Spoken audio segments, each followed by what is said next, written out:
और एक डिबेट चलती रहती है मार्केट में हर जगह कि जॉब करना चाहिए या बिजनेस करना चाहिए। रियलिस्टिकली कैसे एक ब्लूप्रिंट रेडी करना चाहिए और कैसे इंडस्ट्री या फिर प्रोडक्ट या फिर सर्विस चूज करनी चाहिए जहाँ पे बहुत बड़ा बिजनेस बन सकता है। जो वाइज चीज़ें एक इंसान कर सकता है, समझदारी वाली। Never bet against the market. कुछ ऐसे सेक्टर्स, कुछ इंडस्ट्री जो आपको लगता हो थोड़ा सा it is easy to start और गेट अ एक्सपीरियंस, जहाँ पे कोई बहुत बड़ा फाइनेंशियल सेटबैक नहीं हो जाएगा और थोड़ी कम कैपिटल रिक्वायरमेंट है कुछ D2C, डायरेक्ट टू कंज्यूमर। अच्छा, आपको क्या लगता है मतलब कितना गवर्नमेंट का सपोर्ट है बिजनेस इन्वायरमेंट में? मीटी जो है मिनिस्ट्री ऑफ इलेक्ट्रॉनिक्स, वहाँ से आपको 6-6 करोड़ 5-5 करोड़ की ग्रांट्स भी मिल जाती हैं। ओके, हाँ, बहुत अवेलेबल है, लोगों को पता नहीं है। बट शायद 10 ट्रिलियन की इकोनॉमी तो बनेंगे ही बनेंगे। अब कोई लोग कहते हैं चाइना जितने 20 ट्रिलियन, पता नहीं, अभी तो 10 ही नहीं दिख रहा। 4.2 से 10 पे तो पहुँचे पहले। अगर चाइना ग्रो करना बंद कर दे, जीरो पे grow economy GDP and current rate पे हम जो ग्रो हो रहे हैं यही ग्रोथ हमारी रहे, which is a good growth numbers में 6-7%, 30 साल लगेंगे चाइना तक पहुँचने में। Hello guys and welcome to another podcast. And ये पॉडकास्ट हम बिजनेस सेंट्रिक रखने वाले हैं। बहुत सारी स्टॉक मार्केट की बातें हमने करी, 2-3 पॉडकास्ट से रिलेटेड आए हैं, बट ये पॉडकास्ट बिजनेस सेंट्रिक है because today we have Tushar Kansal ji, जो स्टार्टअप मेंटोर हैं, बिजनेस कंसल्टेंट हैं एंड फंडिंग एडवाइजर भी हैं। एंड आज की डेट में अगर आप बिजनेस स्टार्ट करना चाहते हैं, अगर आप मेरे चैनल को सब्सक्राइब कर रखा है तो आई एम अज्यूमिंग कि आपकी एज 20 से 35 साल के बीच में होगी एंड आप एक ड्रीम रखते होगे कि मैं भी एक बिजनेस करूं। एक बहुत फैंसी वर्ड अभी स्टार्ट हुआ है, स्टार्टअप, जो बहुत टाइम से एक स्टार्टअप करूं, खुद का कुछ बिल्ड करूं, एक प्रोडक्ट क्रिएट करूं या कोई सर्विस क्रिएट करूं। तो ये पॉडकास्ट आपको बहुत ज़्यादा हेल्प करेगा बिकॉज कैसे बिजनेस करना चाहिए, किन लोगों को बिजनेस करना चाहिए, सबसे इंपॉर्टेंट चीज़ कि फंडिंग कहाँ से लानी चाहिए, तो वो भी आपको एक तरीका मिलेगा किस तरीके से आप बिजनेस को फंड कर सकते हो एंड कैसे एक बड़ी आईपी क्रिएट कर सकते हो अगर टू द आईपीओ जर्नी, पूरा सब कुछ आपको देखने के लिए मिलेगा। So thank you so much Tushar ji thank you for Rochit, coming thank you on for this having me. Podcast. Thank you so much, thank you for having me. तो तुषार जी, सबसे पहला क्वेश्चन जो आता है और एक डिबेट चलती रहती है मार्केट में हर जगह कि जॉब करना चाहिए या बिजनेस करना चाहिए, क्योंकि एक बहुत मोटिवेशनल कोट्स आते रहते हैं इंस्टाग्राम पे, जो लोग जॉब करते हैं कि ये तो 9 to 5 है, बड़ी गाड़ी बड़ा घर अगर आपको लेना है तो आपको बिजनेस करना चाहिए। तो इस पे आपका क्या पॉइंट है कि अगर कोई जॉब कर रहा है तो जॉब एक खराबी चीज़ है, डे वन से नहीं करनी चाहिए, या फिर स्टार्टिंग में करनी चाहिए, बाद में अपने बिजनेस पे आना चाहिए, या फिर पूरी ज़िंदगी जॉब भी करते रह सकते हैं? Thank you Rochit for having me. क्या? देखिए, मेरा व्यू ये है कि आपको ना मनी मेकिंग से अलाइन करना पड़ता है। उसमें कुछ आपको चीज़ें खुशी देती हैं, वो आपको कोई स्किल है, वो आपको नेचुरली एक स्किल है आपके अंदर। अगर आप उससे कमा रहे हो तो आप खुश रह के कमा रहे हो। तो मैं ये मानता हूँ कि आपको कोई ऐसे स्किल पकड़ने चाहिए जो आपको नेचुरली आते हैं, और उन स्किल्स से आप अगर कमा रहे हो तो आपको ज़्यादा लंबे टाइम तक खुशी मिलेगी, ज़्यादा ओल्ड एज तक काम करते रहोगे, नेचुरली लर्न करोगे उस चीज़ के बारे में। और दूसरी रियलिटी ये है कि जॉब जब हम करते हैं तो कई लोग ना अपने साइलोज में ही रहते हैं कि बस वो उसी डिपार्टमेंट के बारे में पता है, बस पता ही नहीं दूसरे डिपार्टमेंट में क्या हो रहा है। आपके पास कई बार सीवी आएगा, आप देखोगे 15 साल का एक्सपीरियंस है, बंदे से बात करोगे, कहेगा मुझे तो बस मार्केटिंग आती है। उसको पता ही नहीं बाकी कंपनी में क्या हो रहा है, कैसे फैक्ट्रियाँ चल रही हैं, कैसे ऑपरेशंस चल रहे हैं, कैसे उसकी ब्रांड पोजीशनिंग है, क्या कुछ नहीं पता। लेकिन जब आप सीनियर लेवल पे जाते हो जॉब के अंदर, तो आपको एंटरप्रेन्योरियल स्किल से ही चलाना पड़ता है काम। आप एक बिजनेसमैन की तरह ही चलाते हो उस बिजनेस को। इवन एक मल्टीनेशनल बाहर ऑफिस है, इंडिया में उसका ऑफिस है, आप सीईओ हो इंडिया के, तो आप उसको एज अ बिजनेसमैन ही चला रहे हो। उसकी प्रॉफिट एंड लॉस की रिस्पॉन्सिबिलिटी होती है आपके पास पूरी। तो तब आपको वो स्किल चाहिए होते हैं जो बिजनेस में चाहिए होते हैं। तो एंड ऑफ द डे तो आपको ओनरशिप काम की लेनी पड़ती है, और बिजनेस में लेते हो तो डे वन से लेनी पड़ती है। जॉब में आपको अपने पहले डिपार्टमेंट की लेनी पड़ती है, फिर आपको आगे जाके लेनी पड़ती है। तो वो काम करने में आपको खुशी मिलनी चाहिए, आपको नेचुरली आना चाहिए, तब आप ज़्यादा उसको लॉन्ग टर्म तक करते हो। नहीं तो क्या होता है ना, आपकी पर्सनैलिटी में कई प्रॉब्लम्स आ जाती हैं। आपकी हेल्थ जल्दी ख़राब होती है अगर आप एक ऐसी चीज़ कर रहे हो जो आपको नेचुरली नहीं आती। तो मेरे हिसाब से तो ये है कि जॉब करो या बिज़नेस करो, कहीं कोई लिखा तो है नहीं कि सिर्फ बिज़नेस करना चाहिए, सिर्फ जॉब करनी चाहिए। एक चीज़ मैं ज़रूर बोलूँगा कि जो हमारा एजुकेशन सिस्टम है, ये मकौले के टाइम से चला आ रहा है 1847-37, जब वो इंग्लिश में पढ़ाते थे कि ब्रिटिश राज के क्लर्क्स बने लोग, ब्रिटिश राज गवर्नमेंट को आगे बढ़ाएं, क्लर्क्स बने। तो वही सिस्टम जो एक फैक्ट्री अप्रोच है एजुकेशन की, वही आज तक चली आ रही है। और आपको बताओ, आपको स्कूल में पर्सनल फाइनेंस नहीं सिखाते, आपको स्कूल में बिजनेस कैसे मैनेज करना है वो नहीं सिखाते, आपको इंडिपेंडेंट बनने का कहाँ सिखाते हैं? आपको तो यही सिखाते हैं कि आप जॉब करो, उसी के लिए प्रिपेयर करते हैं आपको। तो एक बात यह है कि अगर आपको खुद के लिए स्टार्टअप करना है, बिजनेस करना है, तो आपको बहुत सारे ऐसे स्किल्स हैं जो स्कूल के बाद आपको एक्वायर करने चाहिए, नहीं तो आपको प्रॉब्लम आएगी। आपका क्या व्यू है इस बारे में? सो मेरा व्यू ये है कि अगर आप स्टार्ट कर रहे हो तो एक स्किल आपने वर्ड बोला ओनरशिप, ओनरशिप। एंड ये एज अ पर्सनैलिटी ट्रेट बहुत ज़्यादा इंपॉर्टेंट है। एंड ये कुछ लोगों में जॉब्स में भी होती है, वो पूरी ओनरशिप लेते हैं। एंड जिन लोगों में ओनरशिप की क्वालिटी होती है वो बहुत आगे जाते हैं। अगर जॉब में भी हैं तो they will start as a intern, and मैंने लोगों को बनते हुए दिखा है कि भाई वो पूरा मैनेज कर रहे हैं, डिपार्टमेंट ही मैनेज कर रहे हैं। एंड ये स्किल बिजनेस में भी जाहिर सी बात है काम आती है, बिकॉज आपने बोला कि पूरी ओनरशिप होती है प्रॉफिट एंड लॉस के एज अ कंपनी। सो मुझे लगता है ये स्किल बहुत ज़्यादा इंपॉर्टेंट है। तो शायद ये सेकंड में क्वेश्चन पूछना चाहता हूँ कि कौन से लोग हैं जो बिजनेस कर सकते हैं, बिकॉज कुछ लोग जॉब में बेटर होते हैं, कुछ लोगों को यही होता है कि हमें एक टास्क दे दो, हम वो टास्क परफॉर्म कर सकते हैं, एंड सबके अंदर वो करेज नहीं होता है to take up that risk.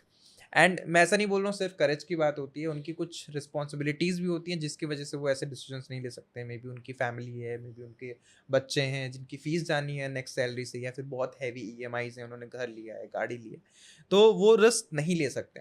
सो अगर किसी को बिजनेस प्लानिंग करनी है कि मैं बिजनेस स्टार्ट करना चाहता हूँ, तो क्या कुछ उसे क्वालिटीज़ देखनी चाहिए खुद के अंदर, एंड क्या ब्लूप्रिंट होना चाहिए if someone is doing a job? देखिए, एक तो हार्ड स्किल्स हैं, एक सॉफ्ट स्किल्स हैं। अब हार्ड स्किल क्या है कि जैसे एक जो बिजनेसमैन होता है, वो जैक ऑफ ऑल ट्रेड्स होता है। मतलब उसको ये नहीं है कि सिर्फ फाइनेंस की नॉलेज है, उसको ये भी पता होना चाहिए कि अपना जो मार्केटिंग की क्या चीज़ें होती हैं, उसको ये भी पता होना चाहिए ऑपरेशंस में कौन सा सॉफ्टवेयर हमारा लगा हुआ है, सिस्टम क्या लगा हुआ है, उसको ये भी पता होना चाहिए फाइनेंस में ईआरपी क्या लगा हुआ है, उसको ये भी पता होना चाहिए कि जो मार्केटिंग वाले हैं वो कौन सा सीआरएम यूज़ करते हैं, उसको सब पता होना चाहिए। जीएसटी भी पता होना चाहिए, जीएसटी पता होना चाहिए, लीगल पता होना चाहिए। हाँ, क्योंकि अगर आपको बेसिक नॉलेज नहीं है, तब आप टीम के साथ बैठ के अच्छे डिसीजन नहीं ले सकते। हाँ। फिर आपकी जगह कोई और डिसीजन ले रहा होगा। हम्म, तो बिजनेसमैन को ना सबसे बड़ी चीज़ है ना, वो है कॉन्फिडेंस।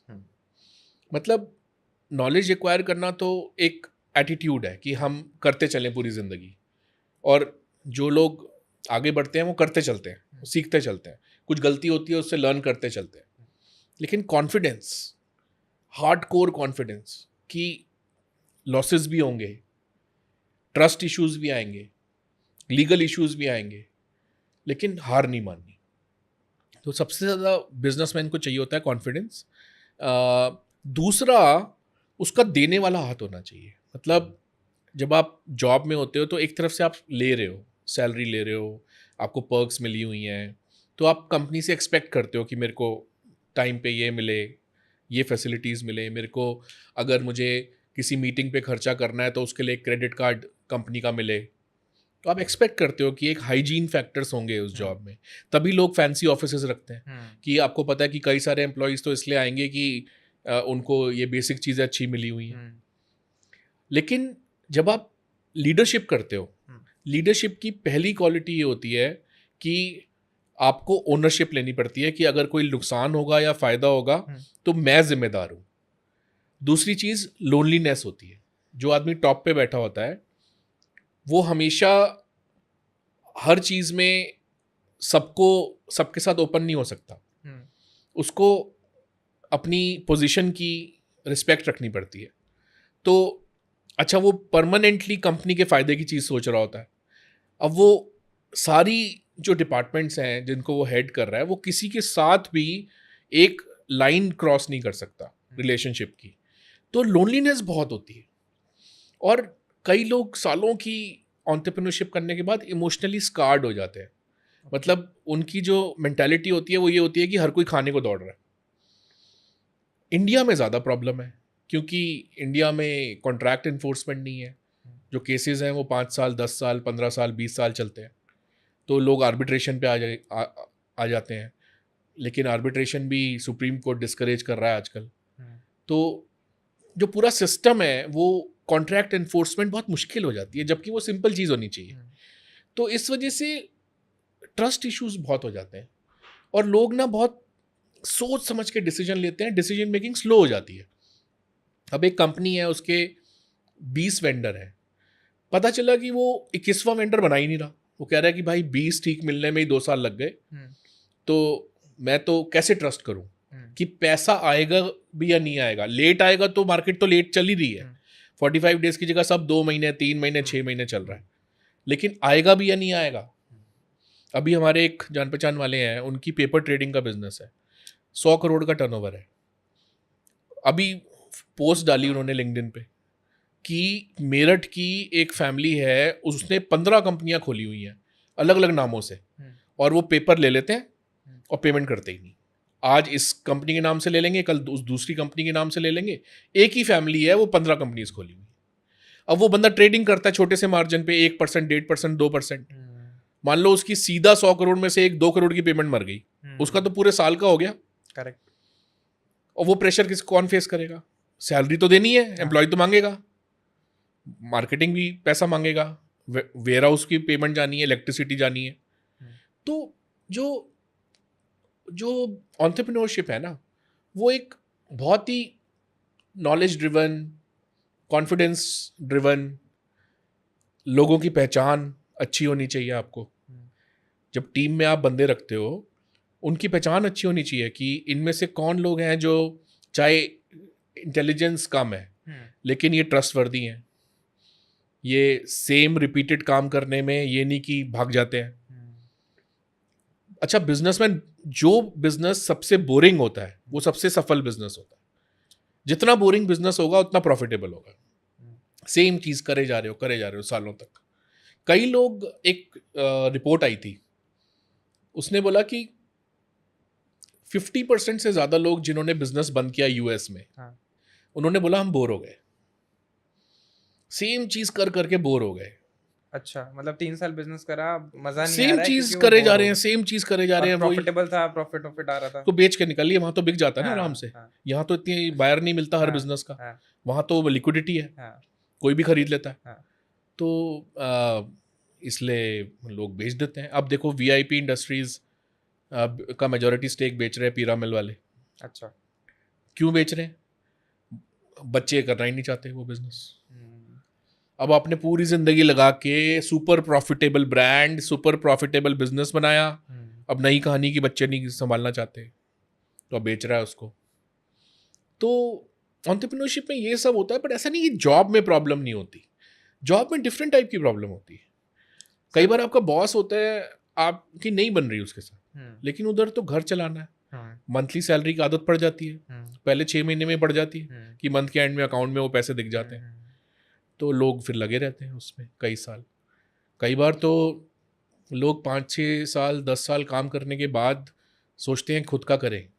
पैसे तब तक आ चुके होते हैं उनके पास। आपने बोला ना शुरू में पैसे नहीं है तो बंदा क्या करे, 5 साल जॉब कर ले, साथ में स्टॉक मार्केट की इन्वेस्टमेंट करता रहे, लेकिन उसके बाद फिर कॉन्फिडेंस नहीं बचता, उसके बाद इनसिक्योरिटीज कि यार अच्छा सैलरी नहीं आएगी तो कैसे चलेगा यार, अच्छा उसके बाद हमें देनी है सैलरीज और हमें ये रिस्क लेना है और वो रिस्क लेना है। लोग ऐसे लॉसेस करते हैं। अब अपनी एक फ्रेंड है, IIFT की पास आउट है, उसका हस्बैंड IIM अहमदाबाद का, तो दोनों गुड़गांव में रहते हैं, दोनों अच्छा कमाते हैं। तो बंदे ने बहुत कमाया, उसके हस्बैंड ने, IIM अहमदाबाद था, मोटी सैलरी, करोड़ों में सैलरी थी। 20 साल के बाद जब उसके बच्चे 4th 5th 6th क्लास में हैं, उसको लगा मैं खुद का स्टार्टअप करता हूँ। अब करोड़ों की सेविंग हो गई उनके पास। हाँ, करोड़ों की सेविंग थी, और living in MG road and excellent apartment, और वाइफ 2 बच्चे, और वेरी गुड। IIM अहमदाबाद। हम्म, भाई साहब, अब उनको किसी ने सिखाया नहीं कि जब आप बिजनेस करते हो तो आप हर रुपया सोच समझ के खर्च करते हो। उल्टी सीधी एजेंसीज वालों ने उल्टे सीधे रेट लगाए, इनको कॉर्पोरेट की आदत थी, साइन करते चले गए।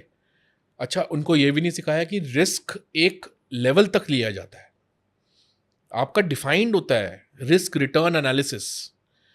वो अपना घर पे भी लोन लेके, सब वो लोन लेके सारा ठोक दिया स्टार्टअप में। अब नहीं चली स्टार्टअप, घर बिकने को आ रहा है, वाइफ ने डिवोर्स दे दिया, वो रोज़ एक बोतल पीना शुरू हो गया, ये सोच के कि मैं 45-50 की उम्र में मेरे पास ज़ीरो नेटवर्थ है। नेगेटिव में हो गई इनफैक्ट। हाँ, तो वाइफ 2 साल तक बोलती रही कि ड्रिंक मत कर, अगर तेरे को टर्न अराउंड करना है दोबारा जॉब ले ले। अब जो आदमी 20 साल जॉब करके ये छोड़ के आया था कि फाइनली मुझे को जॉब छोड़ पाऊंगा, और जो रोज़ सुबह 9 to 5 का ग्राइंड है मैं वो छोड़ पाऊंगा, उसको दोबारा जॉब ज़ीरो से शुरू करना। भाई साहब, सुबह रजाई से उठने का मन नहीं करता इंसान का, हम्म, इंसान रजाई में ही पड़ा रहता है कि अब मुझे ज़ीरो से शुरू करना पड़ेगा। तो रोज़ बोतल, और वाइफ ने कहा बोतल छोड़, नहीं छोड़ी, डिवोर्स दे दिया। डिवोर्स में एलिमनी और मांग ली। तो रिस्क देखो ना आप, डाउन साइड रिस्क। हाँ, तो इसलिए मतलब इसलिए लोग शायद एंटरप्रेन्योरशिप करते भी नहीं है। मेरा हाँ, एक फ्रेंड भी नहीं, काफ़ी फ्रेंड्स हैं जो मल्टीनेशनल्स में हैं, करोड़ों की सैलरी है, 15-15 करोड़ के अपार्टमेंट्स बना चुके हैं, हम्म, और एज तो आ गई उनके फेस पे, लेकिन अब उनको समझ में आ गया है कॉर्पोरेट में क्या करना होता है, किस तरह से अपना रोल प्ले करना होता है। और उनको ये भी समझ में आ गया है कि अगर आप इंटेलिजेंटली उस चीज़ को मैनेज करो, CEO पोजीशन को, CXO CFO पोजीशन को, तो आप अपने लिए बहुत टाइम निकाल सकते हो, अगर आप इंटेलिजेंटली समझ रहे हो कि कैसे रोल को मैनेज करना है। हाँ, तो वो जिम भी जाते हैं, गोल्फ भी खेलते हैं। वर्क लाइफ बैलेंस उन्होंने हाँ, बना लिया है अपने बना टॉप लिया, पे पहुंच उनको के कि समझ में आ गया अपने लिए उनको। टाइम निकाल। हाँ, तुषार जी, जब बिजनेस की हम बात करते हैं तो दो तरीके का बिजनेस होता है। अब बिजनेस वो भी है जब कोई पड़ोस में फैक्ट्री डाल दी है छोटी सी, जहाँ पे कुछ वर्कर्स हैं काम करते हैं, छोटा मोटा टर्नओवर है, few crore in a year. कुछ बिजनेसेस हैं जो बहुत बड़े बन जाते हैं, बिलियंस ऑफ डॉलर्स की वैल्यूएशन आ जाती है, हज़ारों करोड़ के प्रॉफिट आना स्टार्ट हो जाते हैं। तो डे वन पे जब कोई स्टार्ट करता है तो आई फील उसके दिमाग में कुछ चल रहा होता है कि मैं इसे कहाँ तक ले जाऊँगा, may be that is a vision, या फिर उसे पता होता है कि कहाँ एक एंड गोल है। तो वो विजन क्या क्या इम्पैक्ट डालता है और कैसा होना चाहिए? बिकॉज एक अनरियलिस्टिक एक्सपेक्टेशन भी नहीं रखनी है कि भाई मैं आज शुरू कर रहा हूँ और मेरा तो IPO आएगा इतने 1,000 करोड़ रुपए का, वो तो फिर सपने देखने वाली बात हो जाती है। बट रियलिस्टिकली कैसे एक ब्लूप्रिंट रेडी करना चाहिए, और कैसे इंडस्ट्री या फिर प्रोडक्ट या फिर सर्विस चूज करनी चाहिए जहाँ पे बहुत बड़ा बिजनेस बन सकता है। और क्योंकि अगर कोई इंसान इसे छोटा नहीं बनाना है, बहुत बड़ा बनाना है, तो क्या सेक्टर्स हो सकते हैं या फिर क्या तरीका हो सकता है उस चीज़ को करने का? तो ये आपका क्वेश्चन बहुत अच्छा है। मैं आपको बताऊं कि ऐसा तो कोई स्टैंडर्ड प्लेबुक तो नहीं है, लेकिन जो वाइज चीज़ें एक इंसान कर सकता है समझदारी वाली, एक तो कभी भी never bet against the market. Market ये कहती है कि इंडिया कंज्यूमर ड्रिवन मार्केट है, यहाँ पे कंज्यूमर ब्रांड्स बनाना ज़्यादा आसान है। दूसरी विजडम ये कहती है कि यहाँ पे जो अच्छी परचेजिंग पावर वाला बायर है, कंज्यूमर है, वो बहुत कम है, 5, 7, 10 करोड़ 140 में से। तो आप कोई फिर सस्ती प्रोडक्ट निकाल के उस मार्केट में compete करने चलोगे तो आप ये मानो मुश्किल रहेगा।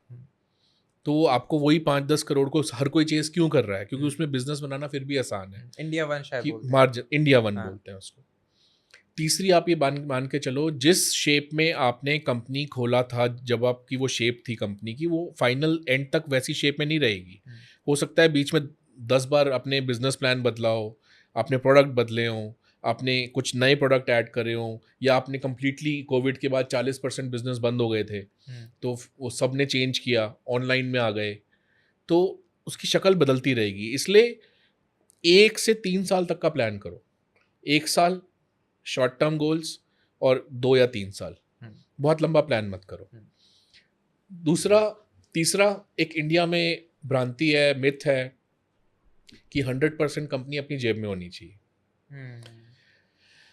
देखो, अगर 100% कंपनी अपनी जेब में रखोगे तो उसी वजह से आज 98% जो SMEs हैं वो 50 एम्प्लॉयज़ से छोटी वाली हैं, और उसी वजह से बहुत ही कम SMEs हैं जो लिस्टेड हैं, क्योंकि वो सब अपनी जेब में रखना चाहते हैं, तो वो छोटे रह के खुश हैं, उनका घर चल रहा है, वो बड़े होके पंगा नहीं लेना चाहते। क्योंकि जैसे ही आप एक लेवल के बियॉन्ड बड़े होते हो, फिर आपको बड़ी कंपनी से compete करना पड़ता है जिनकी जेब्स बहुत डीप पॉकेट्स हैं, तो वो एक अलग लेवल का गेम हो जाता है। फिर आपको आउटसाइड कैपिटल चाहिए। अच्छा, आउटसाइड कैपिटल आपको इंडिया में अगर आप हो तो प्रॉफिटेबल कंपनीज को मिलती है, प्रॉफिट होगा ऑडिटेड में। 97% कंपनीज प्रॉफिट नहीं शो करती टैक्स बचाने के लिए, फिर आपको प्रॉफिट शो करना पड़ेगा तो 30% 25% टैक्स देना पड़ेगा। आप टैक्स दे रहे हो तो कैश फ्लो कम होगा, तो फिर लेकिन आप अगर कैपिटल साइड पे पैसा उठाओगे, स्टॉक मार्केट से उठाओगे, VC से उठाओगे, तो उसके लिए आपको कंपनी की ग्रोथ होनी चाहिए, तो फास्ट ग्रो कर रही होनी चाहिए, तो बहुत सारी कंडीशंस ऐसी होनी चाहिए, फिर वो एक्सटर्नल पैसे से आप ग्रो कर सकते हो। और अगर आपकी सोच थोड़ी सी इंटरनेशनल लेवल की है तो आप ज़्यादा बेटर शेप में आओगे कि आप उस कंपनी को किसी दिन बेच के 40 की एज तक रिटायर हो सको। जैसे मिनिमलिस्ट है, नाम देखो क्या रखा है, मिनिमलिस्ट। मतलब आज एक अंग्रेज़ बायर बैठा है हिंदुस्तान यूनिलीवर में, कोई अंग्रेज़ बैठा है या कोई इन्वेस्टमेंट बैंकर है, गोल्डमैन सैक्स का है, कोई है, क्या मिनिमलिस्ट क्या नाम है यार। पहली बात तो नाम इतना अच्छा रखा है, दूसरी बात कंज्यूमर कंपनी बनाई है, तीसरी बात ऑर्गेनिक बनाई है, तो जो हवाएं चल रही हैं वो ऑर्गेनिक की, एनवायरमेंटल फ्रेंडली की चल रही है, उसकी अलाइन करते हुए बनाई है, पैकेजिंग स्मार्ट रखी है, online first online business plan है, ऑनलाइन फर्स्ट बिजनेस प्लान है, तो वो सारी चीज़ें अलाइन करके। लॉसेस थे, लॉसेस तो मामा अर्थ के आज तक है, तो लॉसेस को आपको फिर कैपेसिटी होनी चाहिए ना लॉसेस को बियर करने की। अगर आप एक ऐसा बिजनेस बनाओगे जो यूनिट इकोनॉमिक्स पे वीक है, मतलब एक प्रोडक्ट आप 100 रुपये का बेच रहे हो तो वो आपको 100 रुपये का पड़ा, आप 80 का बेच रहे हो, लॉस में बेच रहे हो, क्योंकि साइज बड़ा दिखाने के लिए, रेवेन्यू ज़्यादा दिखाने के लिए कि बाहर से पैसे उठाएंगे, तो वो इन्वेस्टर उस चीज़ को लाइक नहीं कर रहा। एक टाइम पे लाइक करता था कि रेवेन्यू अच्छा है तो पैसे डाल दो, अब नहीं लाइक कर रहा। तो फिर आपको ये भी देखना पड़ेगा कि आप किस टाइप का बिजनेस प्लान बना रहे हो। सारी चीज़ें नॉलेज ड्रिवन है, कॉन्फिडेंस ड्रिवन है, being at the right place at the right time, relationship driven है। नाइका की फाउंडर जो है वो खुद मार्केट की बहुत फेमस इन्वेस्टमेंट बैंकर रह चुकी है, तो इस वजह से आप देखो क्या नाइका को वो वैल्यूएशन दिलाई उन्होंने स्टॉक मार्केट में, और 54% 50% प्लस इक्विटी है। बाकी सब ये जेफ बीजोस वगैरह 10% 15%, ये मार्क जकरबर्ग 15-14%, इनकी 50%। तो पूरी मार्केट की रिलेशनशिप थे, सारे इन्वेस्टर्स के साथ रिलेशनशिप थे, नॉलेज थी वैल्यूएशन की, नॉलेज थी कंपनी को किस लेवल पे लाना है कि मार्केट अच्छा पिक करे प्रोडक्ट को। अगर इक्विटी की हम बात करें, मैंने बहुत ही रिसेंटली पढ़ा था कि जैसे Jeff Bezos, I feel 4% equity है या 6% इक्विटी उनके पास है। आधी तो वाइफ को देनी पड़ेगी ना, 12-13% थी। हाँ, और तब भी इज वर्थ 200-250 बिलियन डॉलर। तो उसमें एक बहुत इंपॉर्टेंट चीज़ ऑब्जर्वेशन ये थी कि एक इंसान में ऐसी सारी क्वालिटीज़ नहीं हो सकती जो किसी कंपनी को बिलियंस ऑफ डॉलर्स तक पहुंचाया जा सके। उसमें आपको इक्विटी देनी पड़ेगी, ओनरशिप देनी पड़ेगी, और सब लोग मिलके ही उस कंपनी को इतना बड़ा बना सकते हैं। बट जैसे कि आपने बोला कि लोग देना नहीं चाहते हैं, अपने पास सारी इक्विटी रखना चाहते हैं। सो अगर कोई बिजनेस स्टार्ट कर रहा है तो एक बहुत ही फेमस वर्ड अब तो सबको ही पता हो गया है, को फाउंडर्स, कि अपने जैसे लोगों को ढूंढो, कोई मार्केटिंग संभाल ले, कोई सेल्स संभाल ले, कोई प्रोडक्ट देख ले, प्रोडक्ट का कॉस्ट ऑप्टिमाइज करने में काम करे। तो ये जो को फाउंडर्स हैं, ये कैसे ढूंढे जा सकते हैं अगर किसी को बिजनेस स्टार्ट करना है? देखो, पहले तो जेफ बीजोस की बात करें, वो उसने जब ये देखा कि इंटरनेट कैसे ग्रो कर रहा है, वो खुद इन्वेस्टमेंट बैंकर था। अच्छा। तो उसने ये देखा कि इसमें मैं खोल लेता हूँ, क्योंकि इसमें ये लंबा जाएगा और सब कुछ ऑनलाइन मूव होना ही होना है। उसको ये विजन थी 92 में के आसपास, 92 में। दूसरी बात ना, वो is a very smart guy, उसको मनी रेस करना आता है। और चार्ली मुंगेर ने एक बार बोला था कि Jeff Bezos is the miracle worker, जो फ्यूचर के सॉल्यूशंस आपको बता देता है। मतलब उसकी क्वालिटीज़ हैं बंदे की बहुत। लेकिन जेफ बीजोस के ही वर्ड्स हैं किसी ने बोला कि आपकी कंपनी हाउ कम ट्रिलियंस की बन गई और how come it is based in the US. उसने बोला क्योंकि यूएस में डॉलर दुनिया की सबसे बड़ी करेंसी है, तो डॉलर में जो पैसा रेज हो सकता है वो किसी और करेंसी में नहीं हो सकता। उसने बोला यूएस में आप $50 मिलियन सीड स्टेज पे रेज कर सकते हो for a company which has a 10% chance of success. इतना रिस्क कैपिटल अवेलेबल है, वो पैसा इंडिया में नहीं है अवेलेबल। यहाँ पे आप 20 लाख 25 लाख 50 लाख स्टार्टअप इंडिया या एक्सीलेटर्स 20 लाख या फिर एंजल्स 5 लाख 4 लाख 25 लाख या फिर डॉलर अर्निंग वाले एंजल्स जो है जो पोजीशंस पे बैठे हैं वो 1 करोड़ 1.5-2 करोड़, वहाँ पे यही है यहाँ पे अर्ली स्टेज पे। को फाउंडर की जहाँ तक बात आती है, देखो एक आदमी सब कुछ नहीं कर सकता, लेकिन जैसे मैंने आपको बताया सीनियर ऊपर वाले लेवल पे लोनलीनेस होती है क्योंकि आप किसी से कई चीज़ें शेयर नहीं कर सकते और एक लेवल के बियॉन्ड रिलेशनशिप भी नहीं बना सकते, आपको प्रोफेशनलिज्म रखना पड़ता है। तो आपको ऐसे लोग चाहिए, जैसे एक बहुत स्केल ना जो पुराने बिजनेस वाले हैं कहते हैं हम स्टार्टअप बेटे को शुरू कराएंगे, लेकिन बेटा टेक्नोलॉजी का बंदा नहीं है, बिजनेस आपने टेक्नोलॉजी का सोचा है, तो आपको एक सीटीओ तो चाहिए ना। अब वो सीटीओ को अगर आप लाओगे कितनी सैलरी दे देगी स्टार्टअप, कितने ईसॉप दे देगी, ओनरशिप देनी पड़ेगी ताकि वो बंदा अपना मान के करे, तो आपको को फाउंडर की तरह लाना पड़ेगा उसको। अब को फाउंडर की जो बात है ना, वो शुरू में जो शक्ल बड़ी अलग होती है स्टार्टअप की, लेकिन जब वो चल निकलती है फिर वो लड़ाइयाँ स्टार्ट हो जाती हैं आपस में, क्योंकि एग्रीमेंट नहीं साइन कर रखे होते, फाउंडर एग्रीमेंट साइन नहीं कर रखे होते। स्टार्टअप इंडिया की वेबसाइट पे पड़ा हुआ है सैम्पल फाउंडर एग्रीमेंट, अमेजिंग, वो लोग साइन नहीं करते क्योंकि शुरू में यंग होते हैं, कॉलेज टाइप के होते हैं, तो उनको लगता है दोस्ती में आगे भी चल जाएगा, लेकिन जब पैसा बीच में आ जाता है तो कहता है यार मैं भी सेम मेहनत कर रहा हूँ, इसको 15 मिलियन क्यों मिल रहा है और मेरे को 2 मिलियन क्यों मिल रहा है, तो लोग इश्यूज क्रिएट करते हैं। अच्छा फिर आप किसी को बोल दो तू छोड़ के चला जा, है ना, तो वो 15% इक्विटी रख के बैठा है, तो जब वीसी आता है, वीसी कहता है भाई ये कौन है भाई, इसको किस बात की दे रखी है 15%, इसको बोलो वापस करेगा, क्लॉ बैक कराओ। तो ये सारे इश्यूज, इसलिए को फाउंडर आप एक ऐसे बंदे को लो जो कल को इंडिस्पेंसिबल बन जाएगा आपके बिजनेस के लिए और एक बहुत ही इंपॉर्टेंट रिस्पॉन्सिबिलिटी कंपनी की पिलर की तरह संभाले। और अगर आपके पास 100% इक्विटी है, उसको आप ऑफर करो 15% 20%, बिकॉज मेन रिस्क तो आपने लिया है ना, विजन आपका है। अगर आपके पास 50% इक्विटी है, को फाउंडर के पास 30% 40% है, आप उसको 7% 10% ऑफर करो, और जो भी इक्विटी ऑफर करो वो अपफ्रंट मत दो, ईसॉप दो, एम्प्लॉई स्टॉक ऑप्शन प्लान, और वो वेस्टिंग होगी उसकी, यानी एक साल मेहनत करेगा तो उसको कुछ शेयर मिलेंगे, फिर 1 साल मेहनत करेगा, क्योंकि कई बार ऐसा होता है शेयर दे दिए। अभी एक गुड़गांव की कंपनी थी, उन्होंने एल्डर केयर होम बनाया है, हाई एंड, बहुत महंगा, मतलब 1 लाख 1.5 लाख रुपए महीना का कमरा है, तो जो लोग बाहर जॉब कर रहे हैं, पेरेंट्स यहाँ रह गए, उनके लिए बनाया उन्होंने। अब वो जब आए बाहर से, कुवैत से आए थे, आईआईटी खड़गपुर के, तो उन्होंने सोचा कि मैं इसमें कोई डॉक्टर को फाउंडर ले आता हूँ बिकॉज मुझे मेडिकल की नॉलेज नहीं है। ऑल्दो उनकी वाइफ भी डॉक्टर थी, तो वो किसी वाइफ की फ्रेंड को ले आए और उसको फ्री की 20% इक्विटी दे दी कि भाई आप लीगल मैटर्स पे करना। वो लेडी ने इक्विटी मिल गई 20%, उसने कभी ध्यान नहीं दिया, वो अपनी बिजी अपने हॉस्पिटल्स में, अपने उसमें कामों में। तो 2-3 साल के बाद इनका बिजनेस बड़ा हो गया, इनका सेंटर बहुत अच्छा बना हुआ है गुड़गांव में। तो जब मैं उनको कंसल्ट कर रहा था तो कहने लगे यार इसका क्या करूं, 20% रख के बैठी हुई है।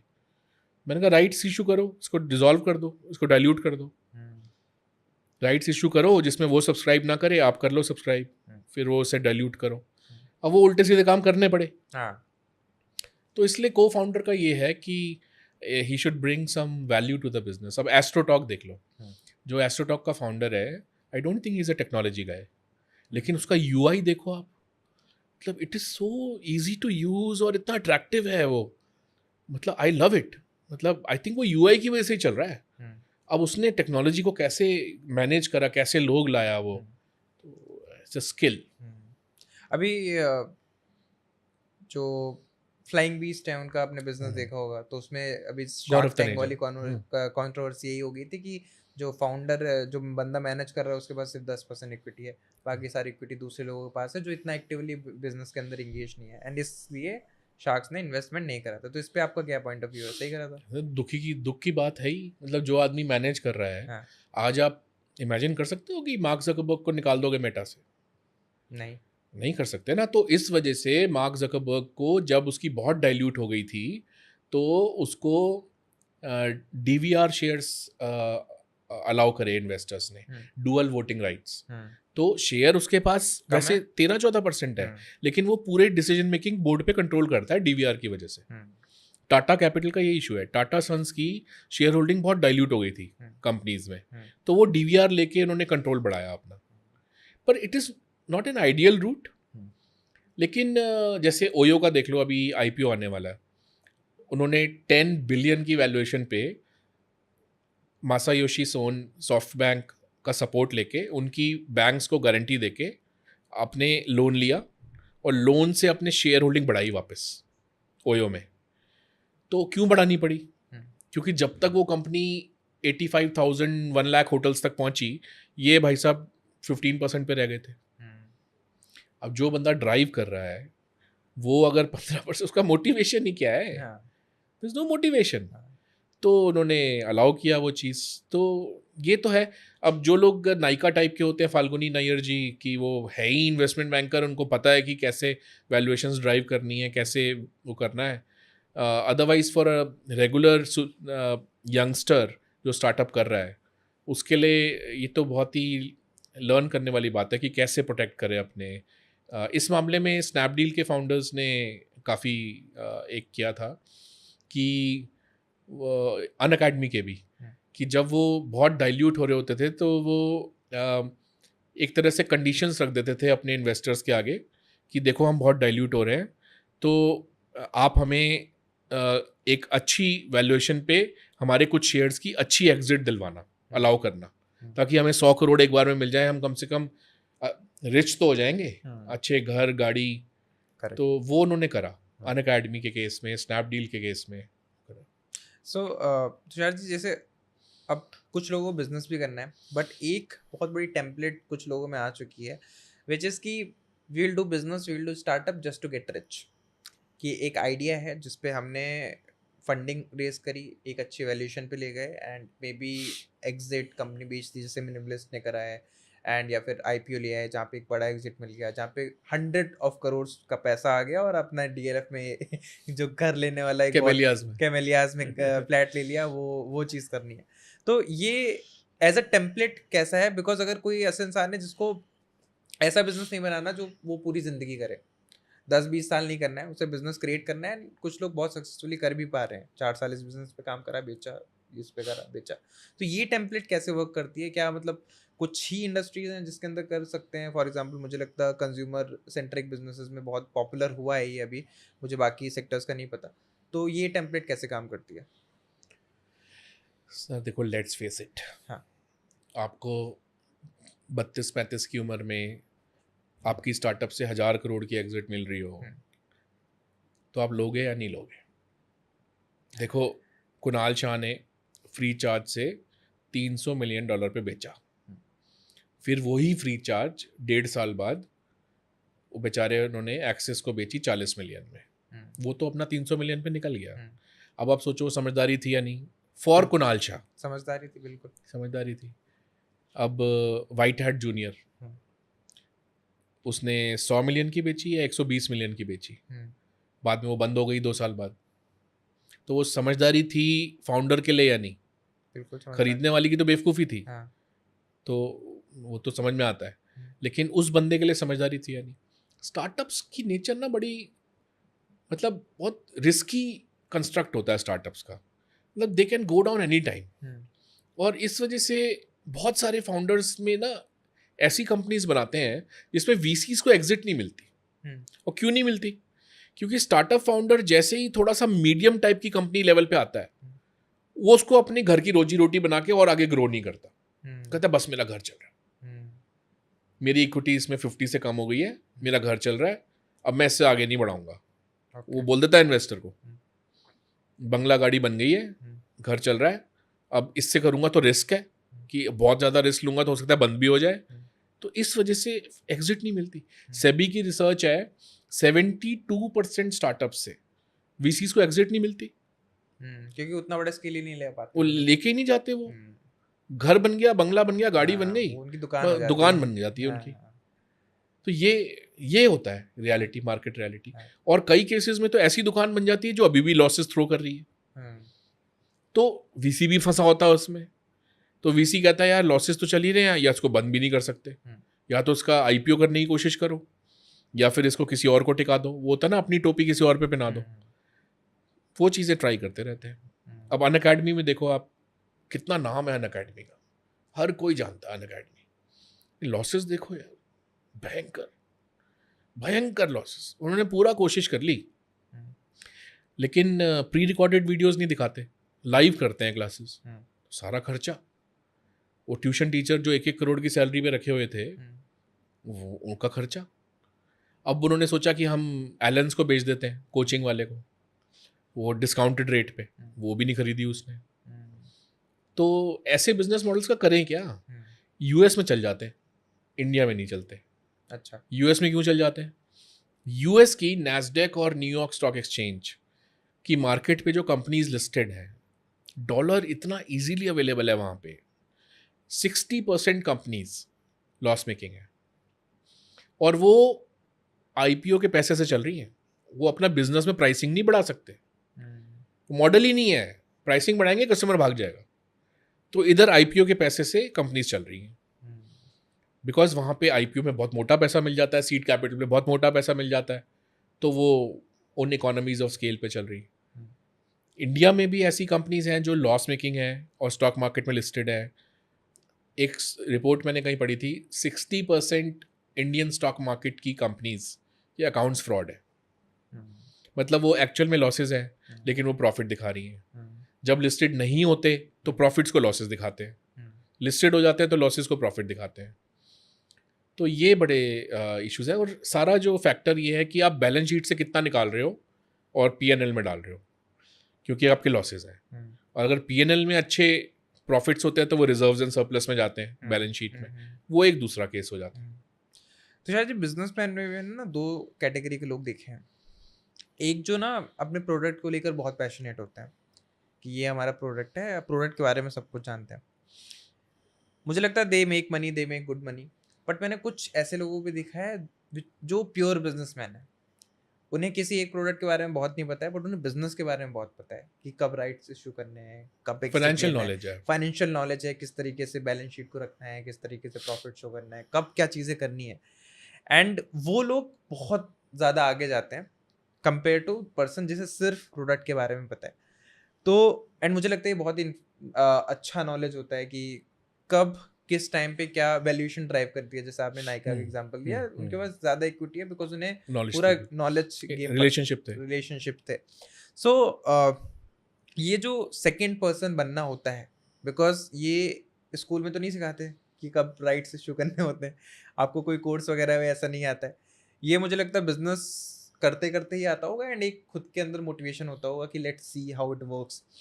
बिकॉज मैंने काफ़ी सारे लोगों को ऐसे भी देखा है, वो खुद की कंपनी क्रिएट भी नहीं करते हैं, दे एक्वायर सम कंपनी, उसके अंदर कुछ प्रोडक्ट बनाते हैं, उसको लिस्ट करते हैं एंड काफ़ी एग्जिट ले लेते हैं, बहुत ही स्मूथली ये सारी चीज़ें हो जाती हैं। तो वो पर्सन बी कैसे बना जा सकता है जिसका ए में कोई बहुत ज़्यादा इंटरेस्ट नहीं है, फॉर एग्जाम्पल नहीं है उसके पास कोई प्रोडक्ट। ये बड़ी कॉम्प्लिकेटेड स्टोरी है, इसमें ना बहुत सारी लेवल की सच्चाइयाँ हैं। मतलब ऐसा एक सच्चाई नहीं है, जैसे लाइफ होती है मल्टीपल सच्चाइयाँ हैं उसमें, हो सकता है कॉन्ट्राडिक्टिंग भी हो। कहा जाता है कि एक सक्सेसफुल सीईओ के अंदर एक सक्सेसफुल सीएफओ होता है, और वो किस सेंस में होता है?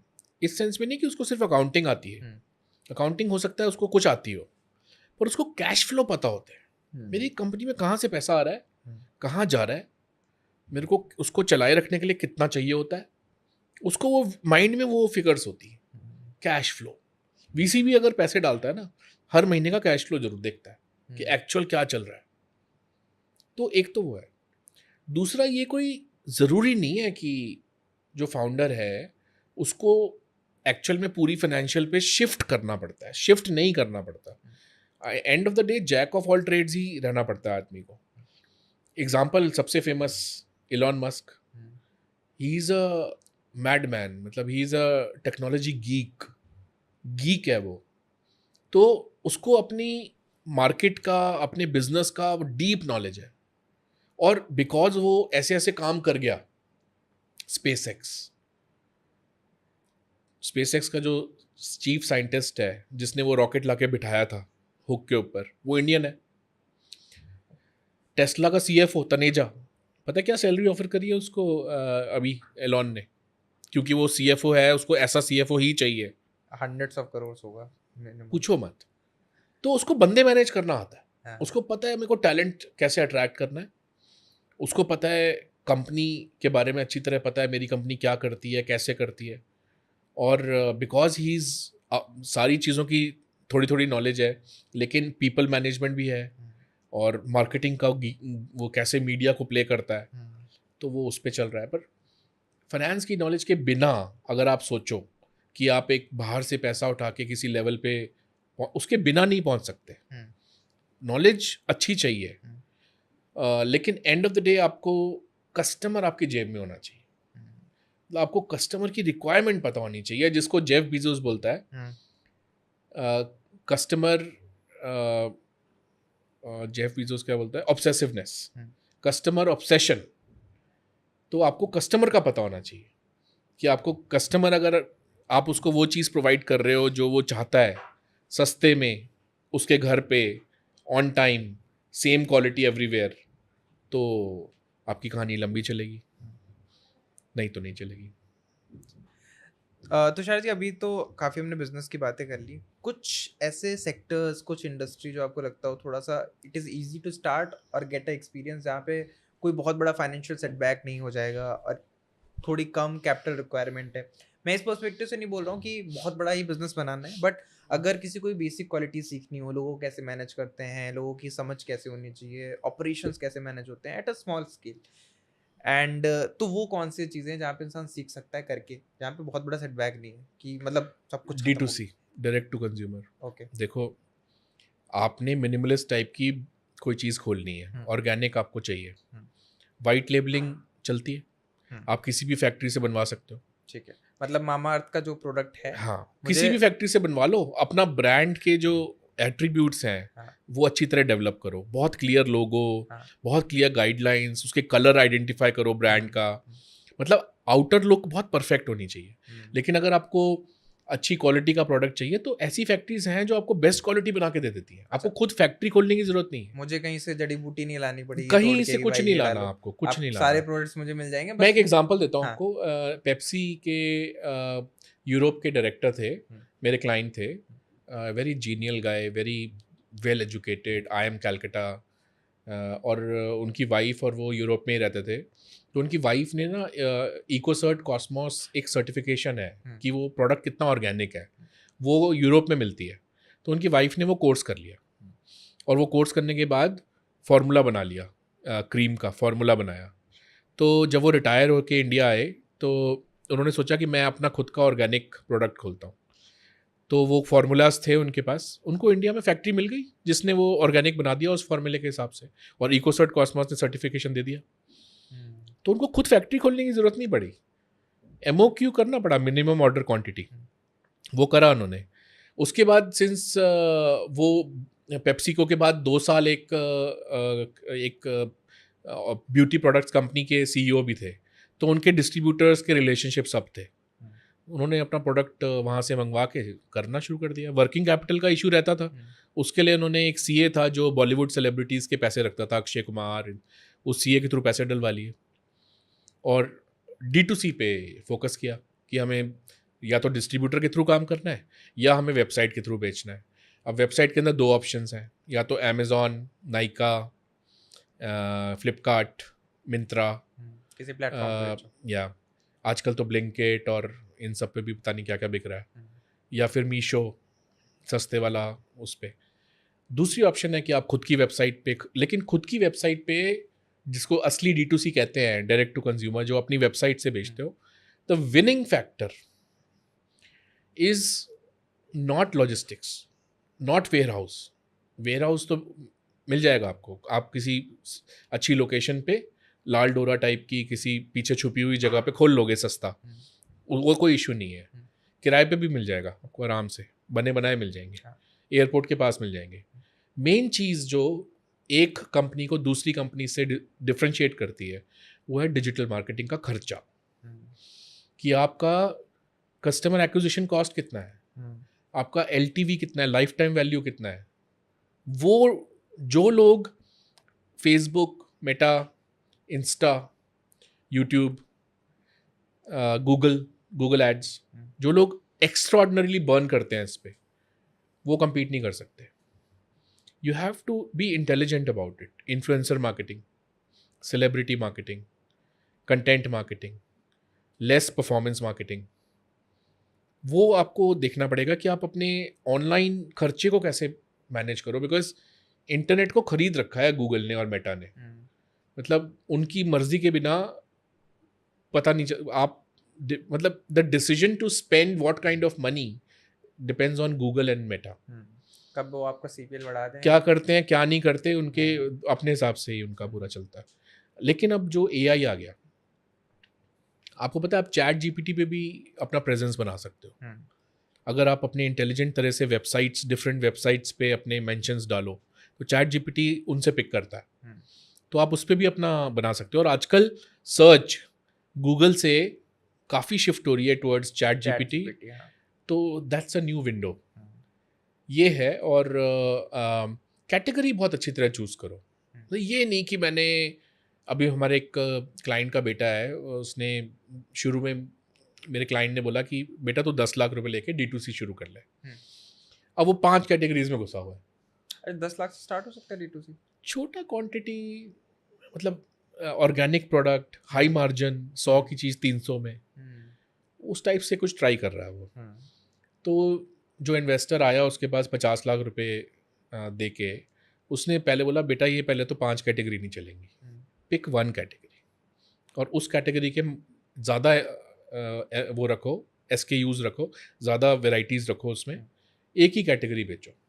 तो वो उसको सॉक्स में शिफ्ट कर दिया, क्योंकि मार्जिन अच्छा था सॉक्स में। जब आप सॉक्स देखते हो, अब यू जनरली डोंट डिफ्रेंशिएट कि ये 100 की, 150 की, 200 की, क्योंकि साइज़ अच्छा आ रहा है, ठीक है, तो आप ले लेते हो।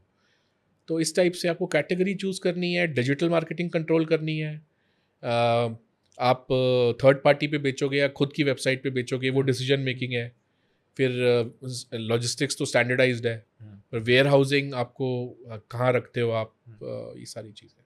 Easy to make a business, white labelling कराओ, खुद मैन्युफैक्चर मत करो। सो मुझे लगता है अगर D2C करना है तो एक तो मार्केटिंग आपका स्ट्रॉन्ग हैंड होना चाहिए, या तो खुद का या तो को फाउंडर, जैसे परफॉर्मेंस और इन्फ्लुएंसर मार्केटिंग, थोड़ा बहुत आइडिया होना चाहिए कि हाउ कैसे पैसे स्पेंड करना है। बिकॉज अगर कोई पहली बार मार्केटिंग में आता है तो ये लूटने वाले लोग बहुत होते हैं, एजेंसीज होती हैं कि अरे एजेंसीज की तो प्राइसिंग का कोई लॉजिक ही समझ में नहीं आता। भाई भाई किस बात के ले रहा है, 3 पोस्ट करेंगे 100 रुपये पर पोस्ट, और ये करेंगे और वो करेंगे। भाई रुपए कहाँ से आ गए, ये बताओ ना, बिजनेस कितना दोगे।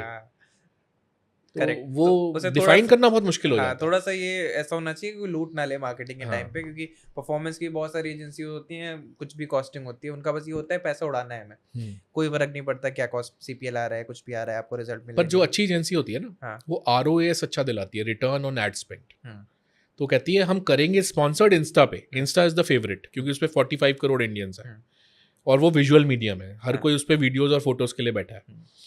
तो करेंगे ऐड इंस्टा पे, लेकिन उसके क्लिक बटन्स जो होते हैं, फाइनल शॉप नाउ करके जो आता है आपकी वेबसाइट पे शिफ्ट होके, या व्हाट्सएप पे आता है, उससे जो परचेज होती है वो आपको अच्छा रेशो दिला देते हैं, रिटर्न ऑन एड स्पेंड। मैंने एक क्लाइंट है, वो दिल्ली का ही है, उनके शूज़ होते हैं विमेन के शूज़, स्टाइलिश जैसे इटालियन शूज़ होते हैं। अब वो नाम भी उसने ऐसे रखा है ना जैसे सीधा इटली से ही आ रहा हो माल, बन रहा है यहाँ पे इधर लाल डोरा में। अच्छा, तो वो देखने में ऐसा लगता है बड़े वो डेलिकेट टाइप के, तो वो प्राइसिंग भी उसने 1000, 2000, 3000 बन रहा है 200 में, तो मार्जिन अच्छा है। जो पूरी लुक बनाई है वो ये बनाई है कि इटली का कोई बंदा चल के आया इंडिया बेचने, वो बनाई है। लेकिन जो एजेंसी उसने पकड़ी बॉम्बे की, वो उसको 10 टाइम्स ROS पे ले जा चुकी है। अच्छा। हाँ, 1 लाख रुपए महीने का खर्च करके 10 लाख रुपए की सेल, जबकि मार्जिन उसका 200 की चीज़ 1000 में बेच रहा है, तो उसका चल निकला। तो ये है इसमें विनिंग पॉइंट। प्रोडक्ट ऐसा है जो because at the end ad तो शो हो जाएगा। अब प्रोडक्ट वो बिक रहा है नहीं बिक रहा है, वो कैटेगरी क्या है, प्रोडक्ट क्या चूज किया है आपने, हाँ, आपकी जो पीछे से परचेज है हाँ। वो आपने कैसे कंट्रोल की हुई है, सारी चीजें। अच्छा, D2C में जैसे अभी क्योंकि कुछ जो बिजनेसेस सक्सेसफुल हुए हैं वो अपना ये मिनिमलिस्ट हो गया, मामा अर्थ हो गया। मामा अर्थ हो गया, तो लोगों को यही याद आता है कि भाई हम शैम्पू ही बनाएंगे कुछ तो डाल के, या फिर कुछ क्रीम ही बनाएंगे। तो और क्या वही तो कैटेगरीज? क्रिटिसिज्म कर रहे थे हमारे कॉमर्स मिनिस्टर, हाँ, जो उन्होंने वहाँ पे महाकुंभ, जो स्टार्टअप महाकुंभ हुआ था, हाँ, उसमें एकदम क्रिटिसिज्म किया था ना, हाँ, कि 1,80,000 स्टार्टअप्स हैं स्टार्टअप इंडिया में रजिस्टर्ड, हाँ, उनमें से सिर्फ 3600 हाँ। टेक्नोलॉजी की हैं, बाकी सारी कंज्यूमर, सारा माल बेच रहे हैं। मुझे उसमें कोई बुराई नहीं लगती, क्योंकि हाँ। अब इंडिया में AI आप एक्सपेक्ट करो कि बनेगा, जबकि आपका कंपटीशन, जो एक आदमी AI बनाता है उसका कंपटीशन कौन है? हम इंग्लिश स्पीकिंग कंट्री है, कंपटीशन ChatGPT है, जो 100 बिलियन की वैल्यूएशन पे रेज करता है। आसान तो ना है यहाँ पे बनाना, बहुत मुश्किल है। तो इंफ्रा भी नहीं है, हाँ, लोग भी नहीं है। और फॉर अ कॉमर्स मिनिस्टर ही, मतलब I think they can offer a lot of support also. Because government support के बिना नहीं हो सकता। नहीं हो सकता। अब ऐसा नहीं है कि कोई इंडियन प्लेटफॉर्म होगा तो मैं ChatGPT नहीं यूज करूंगा, उसको यूज करूंगा। अगर क्यों नहीं मुझे करें? इंग्लिश स्पीकिंग कंट्री है तो ChatGPT पड़ा है, वही यूज करो। यूज करो, पड़ा हुआ है तो वही यूज करेंगे, गूगल ही यूज करेंगे। डीप सीक को चाइनीज सपोर्ट पता कितनी मिली हुई है? Cheap server cost, IPO money, funding money, जो जो चाहिए ले ले भाई। बस बनाओ। BYD की फैक्ट्री पता है कि जो लगाई है चाइना में, अभी BYD की, हाँ। वो चाइनीज गवर्नमेंट ने लगवाई है पूरी। अच्छा। कि दुनिया में एक भी इलेक्ट्रिक कार कंपनी बचनी नहीं चाहिए। इसके पता कितनी बड़ी है? 50 स्क्वायर माइल्स, 50 स्क्वायर माइल की तो फैक्ट्री है। 9 किलोमीटर बाय 9 किलोमीटर। तो इतनी कार बनाओ, इतनी सस्ती बनाओ कि दुनिया की कोई कंपनी ना बचे। हाँ। ये विजन है चाइना का। टेस्ला को ओवरटेक कर दिया रेवेन्यू टेस्ला के तो कोई अंदर। स्टैंड ही नहीं एंड करती। आज टेस्ला नहीं दिखती है, BYD के इलेक्ट्रिक इंडिया क्यों नहीं खोल रहा BYD के लिए मार्केट? जैसे ही BYD आएगी ये सारे बंद हो जाएंगे, जितने टाटा, महिंद्रा, सारे बंद हो जाएंगे। और ऑलरेडी घुस चुके हैं, मतलब इतना टैरिफ है, इतना टैक्सेशन है, स्टिल वो इतना वैल्यू डिराइव कर पा रहे हैं कि उनकी गाड़ी आपको BYD दिख जाती है दिन में 1-2 बार कहीं ना कहीं। सो गवर्नमेंट सपोर्ट तो एक, अच्छा आपको क्या लगता है मतलब कितना गवर्नमेंट का सपोर्ट है बिजनेस इन्वायरमेंट में, और कितना बढ़ रहा है क्या ये, मतलब पहले कैसा था अभी कैसा है? बिकॉज बहुत सपोर्ट है, बहुत सपोर्ट है। पिछले 10-11 साल में मोदी गवर्नमेंट ने बहुत सपोर्ट दिया। अच्छा, किसी को स्टार्ट करना हो तो क्या इंसेंटिव्स मिल सकते हैं? फॉर एग्जांपल मैंने कहीं सुना है कि अगर आप स्टार्टअप इंडिया में रजिस्टर कर सकते हो, आपको टैक्स, स्टार्टअप इंडिया में रजिस्टर करो, 3 साल का टैक्स ब्रेक सर्टिफिकेट मिल जाता है, जो अपने आप में बहुत बड़ी चीज़ होती है। ओके। उसके बाद स्टार्टअप इंडिया में 500 इंक्यूबेटर हैं, जिसमें से 100 एक्टिव हैं। उनसे आपको 20 लाख से लेके 25 लाख तक मिल जाता है funding, which is good money. Grants मिल जाती हैं 10 लाख, 15 लाख, 20 लाख। अगर आप हाई टेक्नोलॉजी इलेक्ट्रॉनिक्स में कुछ करना चाह रहे हो तो मीटी जो है मिनिस्ट्री ऑफ इलेक्ट्रॉनिक्स, वहाँ से आपको 6-6 करोड़, 5-5 करोड़ की ग्रांट्स भी मिल जाती हैं। ओके। हाँ, बहुत अवेलेबल है, लोगों को पता नहीं है। और मिनिस्ट्रीज बड़ी सपोर्टिव है आजकल। आप अगर सही बंदे से इंटरेक्ट कर रहे हो, लोग आपको सपोर्ट करते हैं। और 10,000 करोड़ का फंड ऑफ फंड्स खुला हुआ है, जो पहले 10,000 करोड़ खोला, VC फंड्स को बांटा सिडबी और SBI कैपिटल के थ्रू, अब दूसरा खोला, वो बट रहा है। बीच में एक्सीलेटर्स के लिए खोला था। तो गवर्नमेंट सपोर्ट बहुत है, लेकिन मैन्युफैक्चरिंग में इंडिया में कुछ भी सेट करना, अब अगर बड़े लेवल पे कर रहे हो फॉक्सकॉन टाइप से, तो PLI स्कीम खोली हुई है गवर्नमेंट ने, प्रोडक्शन लिंक्ड इंसेंटिव स्कीम। तो वो क्या करते हैं कि जितना इन्वेस्टमेंट आपने करा हो उसमें लास्ट जब सेट हो जाती है फैक्ट्री, तो अब आपको 8% उसका वापस कर देते हैं। तो वो कहते हैं कि भाई चाइना वाला हमसे 8% सस्ता है, तो तू 8% कैशबैक ले ले। वो करते हैं। उस वजह से फॉक्सकॉन आई, एप्पल आई, मैन्युफैक्चरिंग मोबाइल फ़ोन्स की आई, वो सब चल रही है। लेकिन छोटे लेवल पे आज भी मैन्युफैक्चरिंग यूनिट खोलना मतलब 50 अप्रूवल्स, लेबर के अप्रूवल्स, कंपनीज बड़ा नहीं होना चाहती, SMEs छोटा रहना चाहती है, क्योंकि CGT SME का जो बेनिफिट है 2 करोड़ तक का मिलता है, वो आप एक लेवल से ऊपर बड़े हो जाओगे, वो CGT वाला कहेगा वापस कर पैसा, हम्म, बड़े लेवल पे स्कीम ही नहीं है। तो छोटे पे ही। कंपनी इंडिया में छोटा रहना चाहती है, चाइना में बड़ा होना चाहती है, हम्म, यहाँ छोटा रहना चाहती है।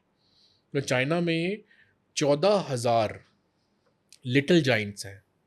ये वो वाली कंपनीज हैं जिनको उनके जो ब्यूरोक्रेटिक सिस्टम है उन्होंने आइडेंटिफाई करके, जब वो छोटे थे तो उनको आइडेंटिफाई करा ये एक ऐसी टेक्नोलॉजी बना रही है जो कोई नहीं बना रहा, तो उनको आइडेंटिफाई करके सपोर्ट देना शुरू किया। Hmm. Free land, free electricity, stock market listing में हेल्प कर देते हैं, कैपिटल ले लो, सब चीज़ अप्रूवल्स वहीं पे ले लो। ये 14,000 कंपनीज ऐसी हैं जो पूरी दुनिया में सिर्फ चाइनीज़ कंपनी बना रही है, कोई नहीं बना रहा।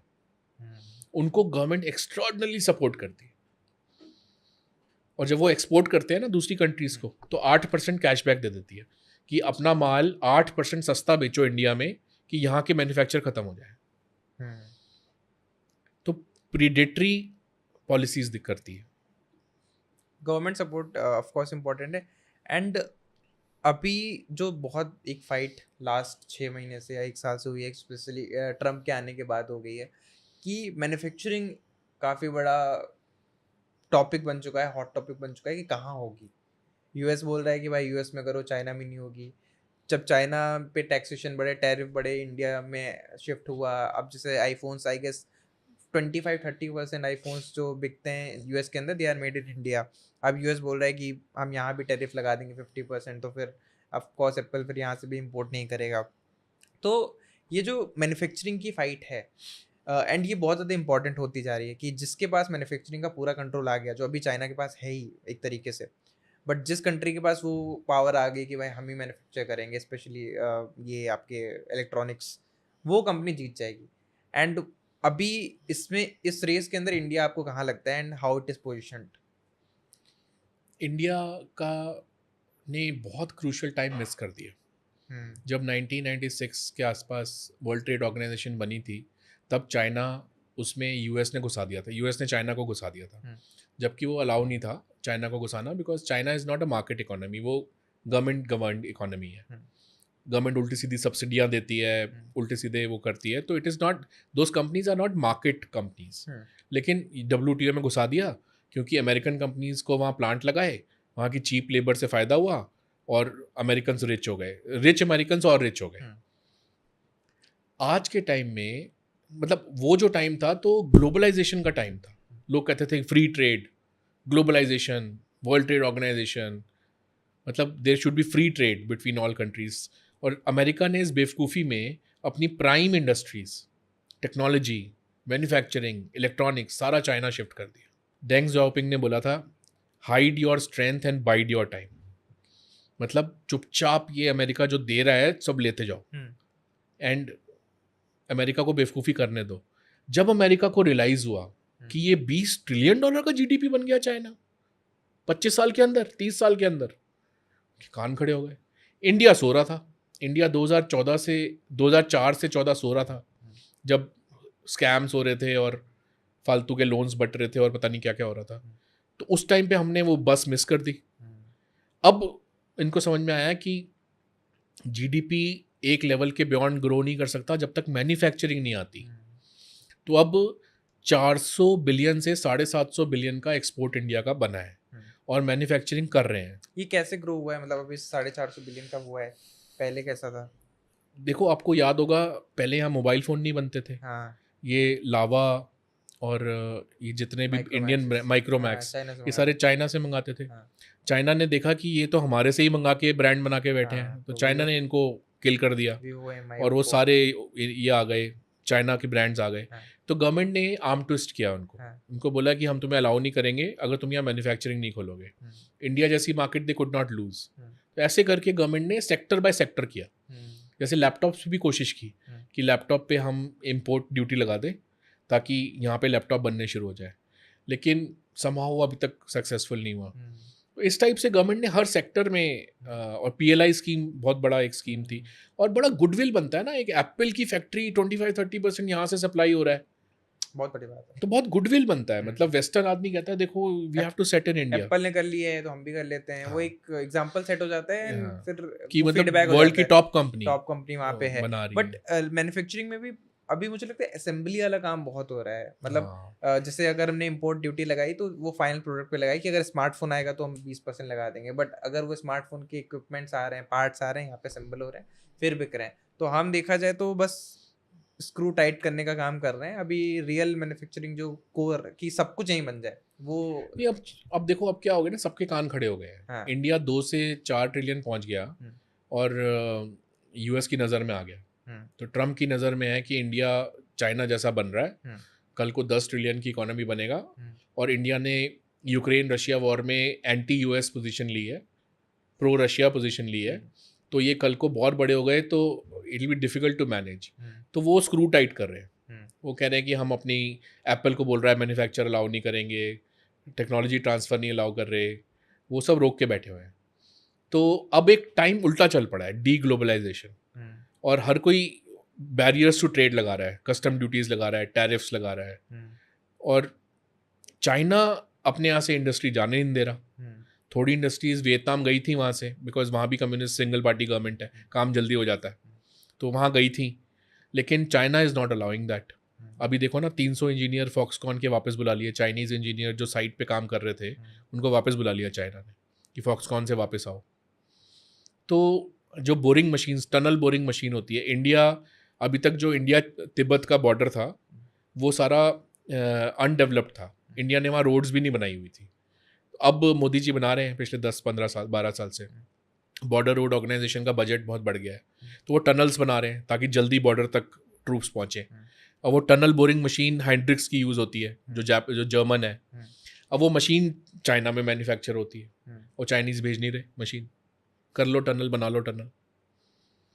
तो आजकल सब यही टाइम चल रहा है, ख़राब टाइम चल रहा है। जिस टाइम अच्छा टाइम चल रहा था तो ये यहाँ पे कुछ हो नहीं रहा था।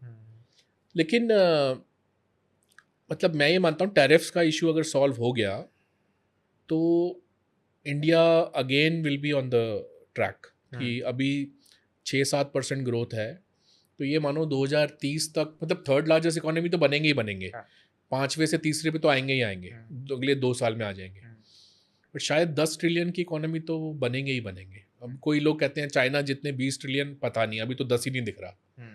4.2 से 10 पे तो पहुंचे पहले। मतलब एक स्टैट था कि अगर चाइना ग्रो करना बंद कर दे, 0 पे grow economy GDP, and current rate पे हम जो ग्रो हो रहे हैं यही ग्रोथ हमारी रहे, which is a good growth numbers में 6-7%, 30 साल लगेंगे चाइना तक पहुंचने में, जीडीपी पहुंचने में। तो goal is very unrealistic China को बीट करना।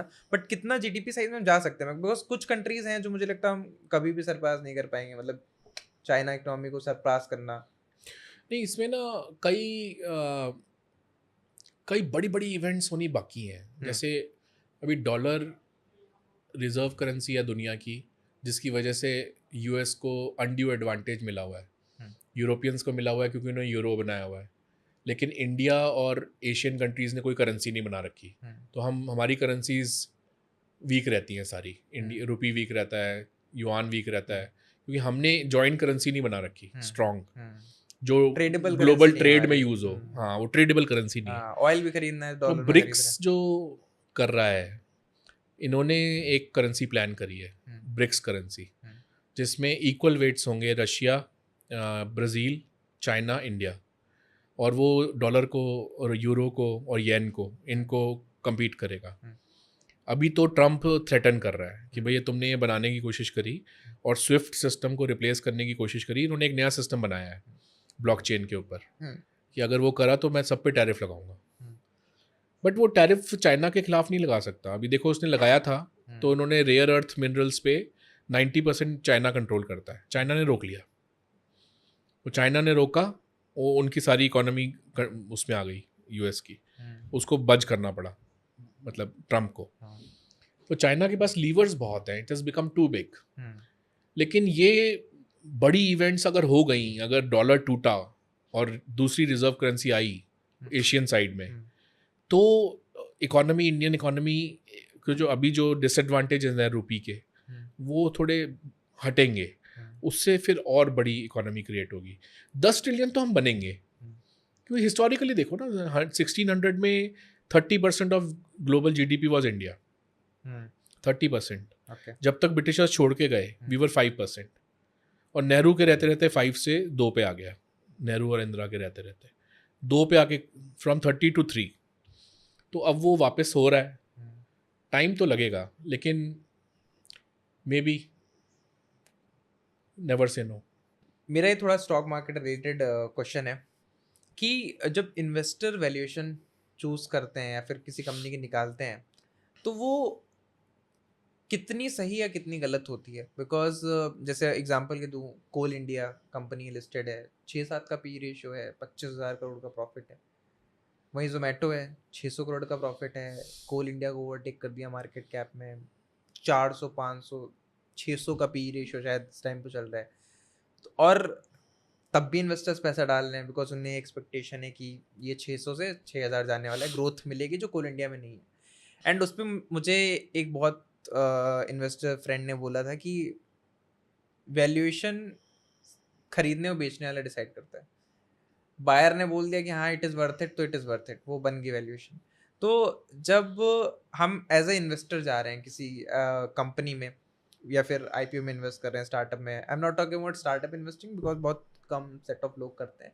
मैं स्टॉक मार्केट इन्वेस्टिंग को लेकर चल सकते हैं कि अगर किसी कंपनी में इन्वेस्ट करना है तो वैल्यूएशन कितना बड़ा मेट्रिक है एंड क्या रखना चाहिए। For example let's take example of Zomato की केस स्टडी डिस्कस करते हैं कि भाई 600 का पी रेशियो चल रहा है, तो क्या उसके अंदर पैसा डालना नहीं डालना, not a buy sell recommendation, but इस तरीके की कंपनीज में इन्वेस्टमेंट करके क्या हमें कुछ पॉजिटिव मिल सकता है? बिकॉज अभी तक ये नहीं हुआ है। अपनी स्टॉक मार्केट में हमने आज तक जमी जमाई कंपनीज के अंदर इन्वेस्ट करा है। Tata steel, Tata motor, factory है, प्रोडक्ट है, बिकता है, बनता है, जो बनता रहेगा। अभी क्या है, एक ऐप है, there is no very real product, कोई ऐसी बना नहीं हुआ है, फिर वो 500 की पी रेशियो पर ट्रेड हो रहे हैं और इतना अच्छा कर रहे हैं कि बाकी की जो 30 साल के बिजनेसेस हैं उनको वैल्यूएशन में बीट करती है। तो ये कितना रिलायबल है एंड सस्टेनेबल है? ये बहुत ही अच्छा क्वेश्चन है, और ये हर इंसान को इस चीज़ के बारे में बहुत डीपली सोचना चाहिए। हाँ। कि 500 पी पे अगर कोई स्टॉक चल रहा है, तो वो ऐसी दुनिया में क्या चीज़ कर दी उसने, जो अनलेस एनवीडिया हो आप, हाँ। कि मतलब आप क्वार्टरली बेसिस पे 100% ग्रोथ कर रहे हो इंक्लूडिंग प्रॉफिट्स, ओके। अनलेस आप उस टाइप की कंपनी हो, हाँ। तो आपको क्यों 500 पी पे कोई लेगा? देखो, वॉरेन बफेट ने एक लाइन बोली थी, the stock market prices, the stock prices of a particular stock can remain elevated even if till the time the market remain solvent. मतलब स्टॉक प्राइस कई बार बिना किसी बात पे एलिवेटेड रहते हैं, मार्केट नीचे की पता चले कंपनी बंद होने वाली है, लेकिन क्योंकि a lot of the pricing is determined bye liquidity, पैसे की अवेलेबिलिटी। अभी 50% टैरिफ इंडिया पे लग गया, कल ही लगा है, ट्रंप ने लगाया है। पूछो किसी से स्टॉक मार्केट 80,000 पे क्यों है, 81,000 पे?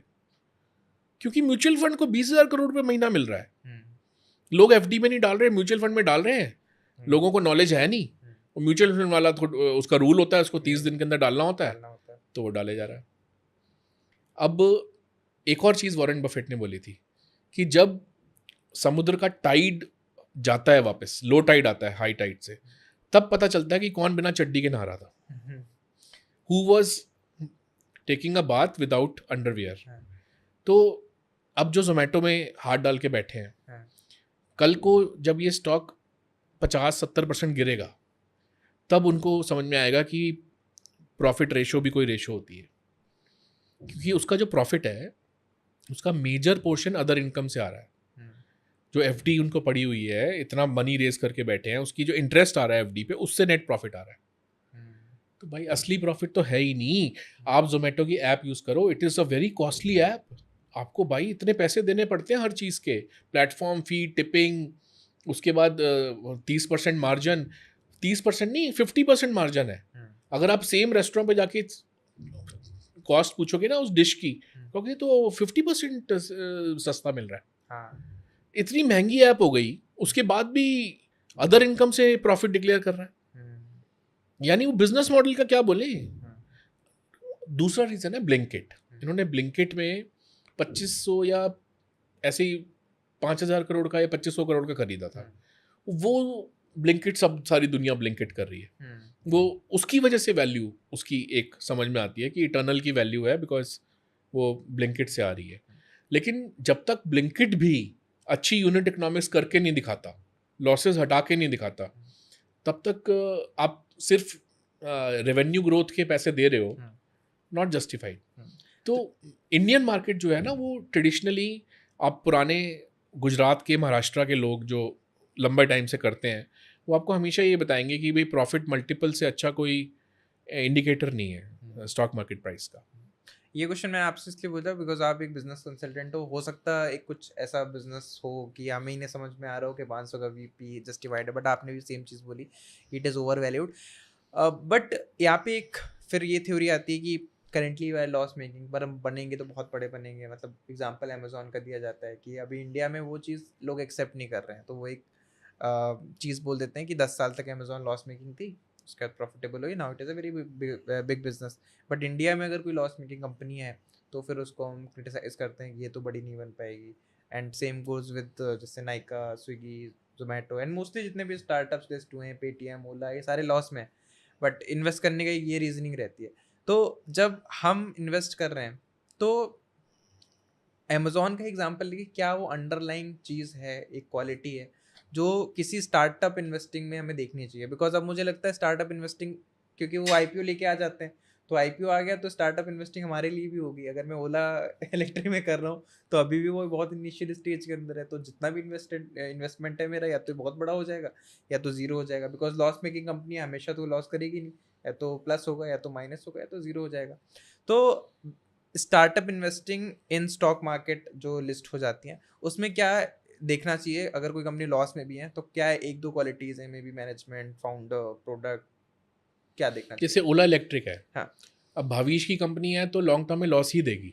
अच्छा। भाविश की सारी कंपनियां लॉस ही देती है लॉन्ग टर्म में, हाँ। क्योंकि वो इतने अच्छा फ्यूचरिस्टिक बिजनेस प्लान बेचता है मार्केट को और उसको कभी पूरा नहीं करता। ओके, पहले भी तो हुआ ऐसा? ओला की वैल्यूएशन देख लो, हाँ। आप ओला इलेक्ट्रिक के प्रोमिसेस देख लो, हर स्टेज पे जो फंड रेज पे उसने प्रॉमिस किया, he has never met that promise.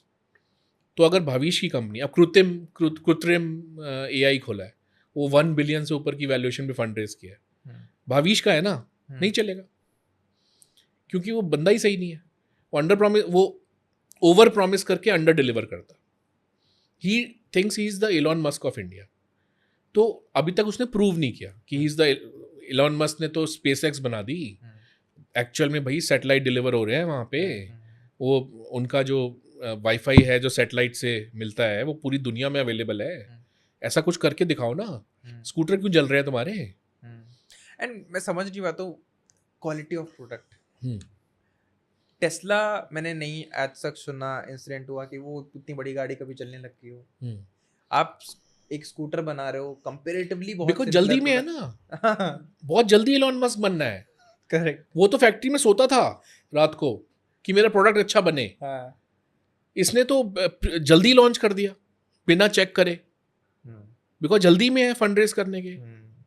तो वो है कि अच्छा, क्वालिटी ऑफ फाउंडर तो एक बात है कि टाटा ग्रुप का कोई कंपनी है तो आपको लगेगा कि नहीं यार, ये लॉसेस भी बियर कर लेंगे, ये लॉन्ग टर्म तक चला के ले जाएंगे, वो तो एक बात है।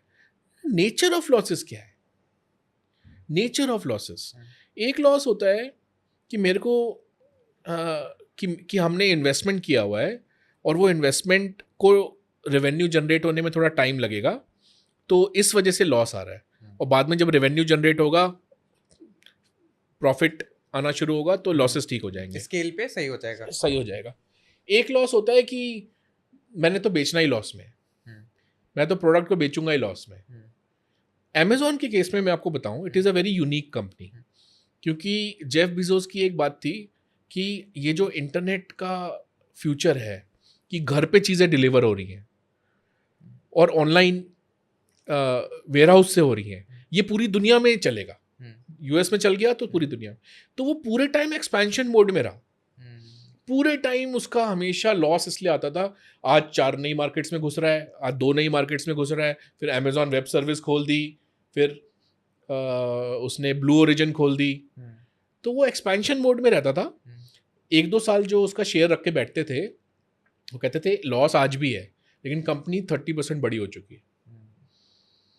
और वो एक्चुअल ग्रोथ थी, वो ओला की ग्रोथ नहीं थी।